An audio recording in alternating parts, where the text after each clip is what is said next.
नहीं बनूंगी बहू। रूबीना की उम्र शादी लायक हो गई थी, लेकिन हर रिश्ता रूबीना का टूट जाता था। इसी बात से उसकी माँ परेशान रहा करती थी। ऐसे ही एक दिन सावित्री की बहन नंदिनी उसके घर आती है। ये क्या दीदी, आप तो बड़ी कमजोर हो गई हैं। आखिर किस बात की चिंता खा रही है आपको? नंदिनी, अब तुझे क्या बताऊं, मैं ना रूबीना के लिए बहुत परेशान रहती हूँ। बस रूबीना की शादी ने ही मुझे टेंशन दे रखी है। एक बार उसकी शादी हो जाए तो मैं भी टेंशन फ्री हो जाऊंगी। जो भी रिश्ता आता है वो टूट ही जाता है। पता नहीं क्या होगा मेरी बेटी का। अरे उसकी शादी कभी हो भी पाएगी या नहीं। हे भगवान, बस इतनी सी बात, आप उसकी शादी को लेकर इतना परेशान हैं? अरे दीदी, भगवान जो करता है ना अच्छे के लिए करता है। उसकी अब तक शादी नहीं हुई, क्या पता उसको कोई अच्छा सा लड़का मिल जाए जो उसको समझे, उसकी कमियों के साथ उसको अपनाए। हाँ, बिना बेवजह की टेंशन लेती रहती है। नंदिनी और सावित्री आपस में बात कर रहे थे, तभी रूबीना वहाँ आती है। आप बिल्कुल सही कह रही है मौसी जी, यही बात तो मैं मम्मी को समझाती हूँ, लेकिन मम्मी के कानों पर तो जू तक नहीं रेंगती, उल्टा मुझे डांट कर ना चुप करवा देती है। अभी तो माँ नहीं बनी ना रूबीना, इसलिए तुझे ऐसा लग रहा है। जिस दिन बच्चों की जिम्मेदारी तेरे सर आएगी ना, तब पता चलेगा तुझे। देख रही है मौसी जी आप कैसे मुझे ताने दे रही है। अरे अब जब मेरा रिश्ता कहीं नहीं लग रहा तो इसमें मेरी क्या गलती। घर का गर्म माहौल देखकर नंदिनी अपनी बहन को शांत करवाने के लिए बीच में बोलती है। दीदी, मेरी बात तो सुनो। मेरी नजर में ना एक लड़का है। अगर आपको हो तो मैं उन लड़के वालों से अपनी रूबीना के लिए बात करूं। लड़के का नाम है अविनाश, इकलौता है। घर परिवार भी काफी अच्छा है। हमारी रूबीना को किसी चीज की कोई कमी नहीं होगी। पर हाँ, उसकी सास ना थोड़ी रूढ़िवादी सोच की है। अगर ऐसा है तो कोई बात नहीं, मेरी रूबीना उस घर में ढल जाएगी। एक बार तू उससे बात तो कर ले। ठीक है दीदी, अब कल आप घर में लड़के वालों के आने की तैयारी कर लो, क्योंकि कल तो मैं लड़के वालों के साथ ही आऊंगी। नंदिनी की बात सुनकर सावित्री के अंदर एक उम्मीद फिर जगती है और वो अगले दिन के लिए हाँ कर देती है। अब अगले दिन रूबीना एक बार फिर तैयार होकर बैठ जाती है, तो वही नंदिनी अविनाश और उसकी फैमिली के साथ रूबीना के घर आती है। सावित्री अविनाश और उसकी माँ सुमित्रा की काफी खातिरदारी करती है। सावित्री बहन, खातिरदारी तो चलती रहेगी, लेकिन उससे पहले हम अपनी होने वाली बहू को देखना चाहते हैं। हाँ हाँ, क्यों नहीं, मैं अभी रूबीना को लेकर आती हूँ। सावित्री अंदर जाती है और रूबीना को लड़के वालों के सामने लाती है। रूबीना को सभी लोग देखते ही पसंद कर लेते हैं, पर जैसे ही रूबीना सुमित्रा को चाय देने जाती है, उसके हाथ से चाय नीचे गिर जाती है और उसकी साड़ी का पल्लू भी सर से उतर जाता है। ये देखकर सुमित्रा बोल पड़ती है। सावित्री बहन, बहू में तो कोई खराबी नहीं है, दिखने में भी सुंदर है, लेकिन बुरा मत मानना, आपकी बेटी की हरकत बहू वाली नहीं है। आपकी बेटी को एचआर की तरह काम सीखना पड़ेगा। जी क्या मतलब? मतलब ये कि हमें आपकी बेटी तो पसंद है, लेकिन इसको बहू बनने से पहले हमें इसको 3 महीने की ट्रेनिंग देनी होगी, क्योंकि हमारे घर के जैसे तौर तरीके है ना, मुझे नहीं लगता कि हमारे घर में ढल पाएगी। इसलिए इसको 3 महीने की ट्रेनिंग दी जाएगी। अगर ये इन 3 महीने में हमारे तौर तरीके सीख जाती है तो ये हमारे घर की बहू बन जाएगी, नहीं तो फिर भूल जाएंगे इस रिश्ते को। सुमित्रा की बात सुनकर सावित्री अपनी बहन नंदिनी की तरफ देखने लगती है। बहन जी, आप हमें थोड़ा समय दीजिए, हम अभी आपस में बात करके आपको बताते हैं। इतना बोलकर सावित्री नंदिनी और रूबीना के साथ अंदर कमरे में चली जाती है। दीदी, मैं तो कह रही हूँ इस रिश्ते के लिए हाँ कर दो, क्योंकि भले ही ये लोग हमारी रूबीना को 3 महीने की ट्रेनिंग दे, लेकिन इस ट्रेनिंग से हमारी रूबीना का ही फायदा होगा ना। अरे लेकिन नंदिनी, हमारी रूबीना 3 महीने बिन शादी अपने ससुराल में रहेगी। अरे तो क्या हो गया, बिना शादी के ही वो ससुराल की जिम्मेदारी पहचान जाएगी। तो सोचो, जब उसकी शादी होगी तो वो अपने ससुराल को कितने अच्छे से संभालेगी। नंदिनी की बात से सावित्री सहमत हो जाती है, लेकिन तभी रूबीना कहती है, पर मौसी जी, अगर 3 महीने के बाद भी मैं इनकी बहू बनने के काबिल ना हुई तो मेरा रिश्ता टूट जाएगा। अरे तो क्या हो गया, इतने सारे रिश्ते टूटे हैं तो एक और टूटेगा। अरे क्यों इतनी चिंता ले रही है? अब क्या था, नंदिनी की बात से सहमत सावित्री और रूबीना सुमित्रा की ट्रेनिंग के लिए हाँ कर देती है और सुमित्रा और रूबीना को अपने साथ अपने घर ले जाती है। बहू, ये है तेरा होने वाला ससुराल। फिलहाल के लिए तू अपने कमरे में जाकर आराम कर। मैं तुझे कल से इस घर के तौर तरीके सिखाऊंगी और ट्रेनिंग भी, ठीक है? जी माँ जी। रुबीना अब अपने पति के बगल वाले कमरे में चली जाती है और अगली सुबह सुमित्रा रुबीना के कमरे के बाहर जाकर उससे कहती है, रुबीना, ए रुबीना, दरवाजा खोल, सुबह हो गई।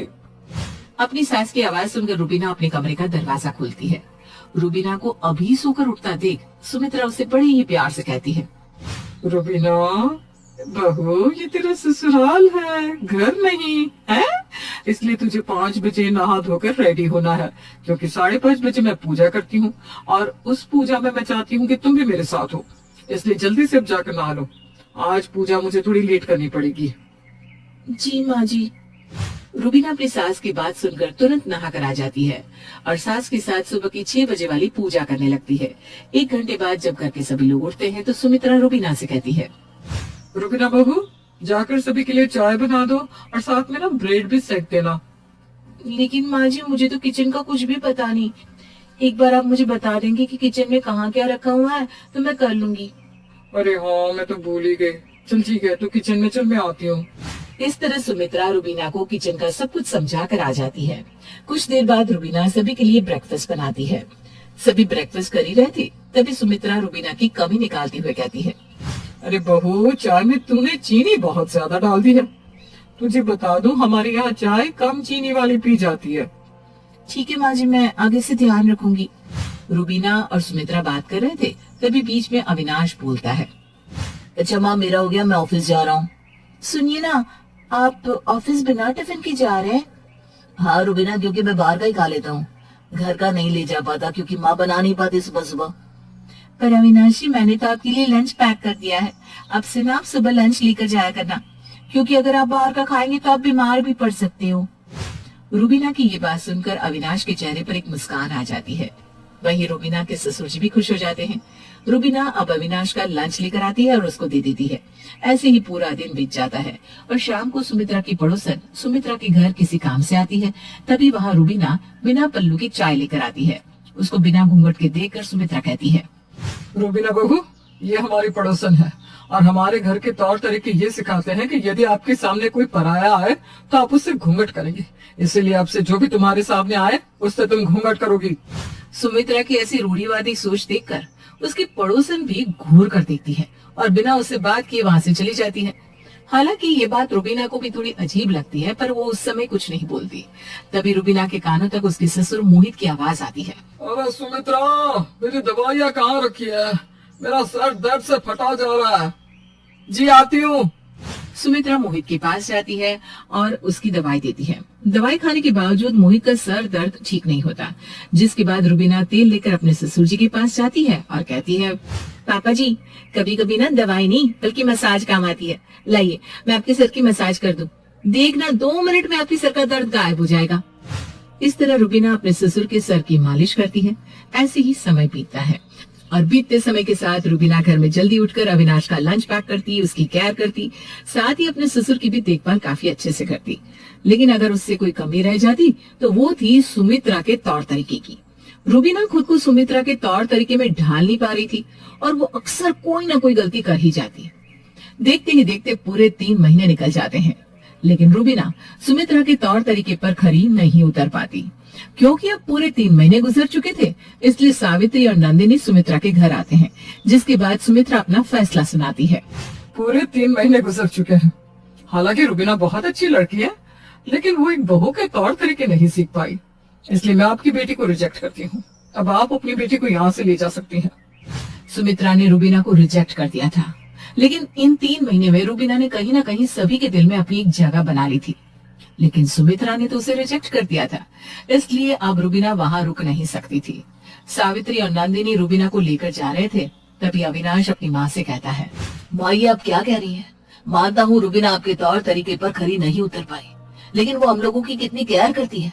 आपने ये कभी देखा है? मैं कभी लंच नहीं ले जाता था, लेकिन जब से वो आई है तब से मैं लंच लेकर जाने लगा, मैं समय से उठने लगा। अविनाश सही कह रहा है। जब से रुबीना आई तब से मैं बीमार भी कम पड़ने लगा, और कहीं ना कहीं उसने तुम्हारे भी दिल में जगह तो बना ही ली है सुमित्रा। हम जानते हैं कि तुम भी उसे अपनी बहू के रूप में अपनाना चाहती हो, लेकिन वो घूंघट में नहीं रह पाती, इसलिए तुम उसे अपनी बहू नहीं मान रही हो। अरे क्या हो गया अगर उसने घूंघट नहीं लिया तो? जमाना इतना आगे बढ़ चुका है, नहीं करवाएंगे हम उससे घूंघट। माँ इस रिश्ते को मत तोड़ो, हाँ कर दो इस रिश्ते के लिए माँ प्लीज, क्योंकि मैं रुबीना से प्यार करने लगा हूँ। सुमित्रा भी रुबीना से अटैच हो चुकी थी और अपने बेटे का प्यार देखकर वो रुबीना को रोक लेती है और इस रिश्ते के लिए हाँ कर देती है। जिसके बाद कुछ ही समय में सुमित्रा बारात लेकर रुबीना के घर जाती है और उसे पूरे रीति रिवाज के साथ अपनी बहू बनाकर अपने घर ले आती है।